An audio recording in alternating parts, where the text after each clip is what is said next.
been called on parents who have come to Settlers Agricultural School, coming to confront the principal after allegations of corruption were actually aired in the media recently. I'm actually joined now by Mr. Selukela to elaborate a bit further on the meeting they just had with the principal. Mr. Selukela, thank you so much for your time. It seems the situation is quite tense here at the school. Police have been called on you parents. How are the circumstances of your meeting today with the principal here at the school?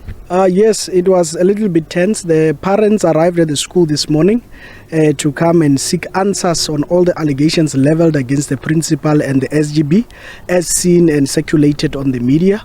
Upon our arrival, we did speak to the principal right at the door, and he indicated that we are here and therefore he feels threatened. 2 minutes after that, he agreed that we should go into his office and speak. But however, he did not stop the police from coming. He did call the police, and upon our deliberations with the principal, we needed clarity on the school's finances. We needed clarity on the maintenance, the generator that was procured without our consent, and that we are continuing to pay. Majority of the parents in the past months have received statements showing that there's over 2,300 rand that needs to be paid of the generator. We came to ask the principal, why are we continuing to pay the generator that is already procured? Whilst we were talking to the principal, he wasn't really willing to engage because he felt threatened, as he has stated. The police then arrived. They wanted to understand the situation, and indeed their conclusion was that these are just concerned parents seeking answers. There was no elements of threats whatsoever. And on the issue of, allegations that have been leveled against him, I saw the generator looks somehow new.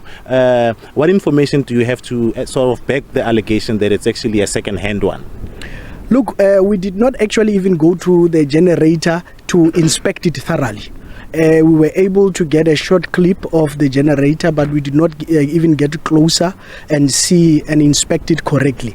But the parents needed a warranty certificate, they needed invoices, and they needed all the documentation, including the minutes, where the principal alleges that he sat with parents and SGB members to discuss and elaborate on matters of the generator.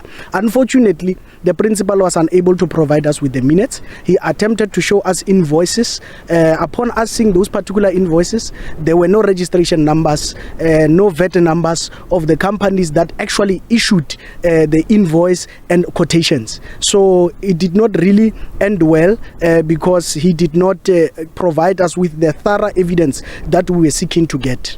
Thank you very much. Well, that's Mr. Selukela, one of the parents here, actually expressing concern about some of the allegations that have been leveled against the principal. I'm actually going to try now to bring in one of the parents, as some of the allegations are that some of the learners were supposed to go on a winter camp where they were supposed to get extra classes, and parents actually paid for those camps, yet those camps never actually took place. Can you just tell us, how do you feel after monies were paid for this particular winter camp for learners to get extra classes, and then it didn't materialize? How does it make you feel?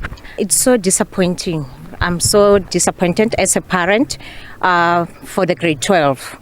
Even there is the district, the Limpopo district, they have top 10 students from each school, but I don't think from Settlers they've already selected the top 20 already.